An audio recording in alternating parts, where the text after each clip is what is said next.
Me play ബട്ടനാണ് ഉണ്ടാക്കാൻ പോണത്. അപ്പോൾ ആ പ്ലേ ബട്ടനായിട്ട് നമുക്ക് 4 കാർഡ്ബോർഡ് പീസ് പോലെ ആവശ്യമുണ്ട്.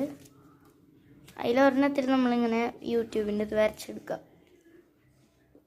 ഇനി നമുക്ക് ആദ്യം തന്നെ ഇത് വെട്ടിയെടുക്കാം കേട്ടോ. അങ്ങനെ നമ്മളിത് വെട്ടിയെടുത്തിട്ടുണ്ട്. ഇനി നമുക്ക് ഇവിടെ ഈ സിൽവർ പേപ്പർ ഇവിടെ ഒട്ടിച്ചു കൊടുക്കാം. അങ്ങനെ നമ്മളിത് ഒട്ടിച്ചെടുത്തിട്ടുണ്ട്. ഇനി നമുക്ക് ഇതിൻ്റെ പിന്നിൽ ഈ 3 ചട്ടീൻ്റെ പിന്നിൽ ഒട്ടിക്കണം. അങ്ങനെ നമ്മൾ 3 ഒട്ടിച്ചപ്പോൾ കട്ട് ചെയ്തിട്ടുണ്ട്. പിന്നെ നമുക്ക് ഇതിനെ ഇവിടെ പെയിൻറ്റ് ചെയ്തെടുക്കാം. സിൽവർ പെയിൻറ്റ് പോലെ പെയിൻറ്റ് ചെയ്തെടുക്കാം. അങ്ങനെ നമ്മുടെ പ്ലേ ബട്ടൺ പെയിൻ്റ് അടിച്ചെടുത്തിട്ടുണ്ടെങ്കിൽ നമുക്ക് ഇതിൻ്റെ നടുവിലായിട്ടൊരു ഒട്ടിക്കാം യൂട്യൂബിൻ്റെ. അങ്ങനെ നമ്മുടെ പ്ലേ ബട്ടൺ ഉണ്ടാക്കി കഴിഞ്ഞിട്ട് ഇതാണ് ലാസ്റ്റ് ലുക്ക്.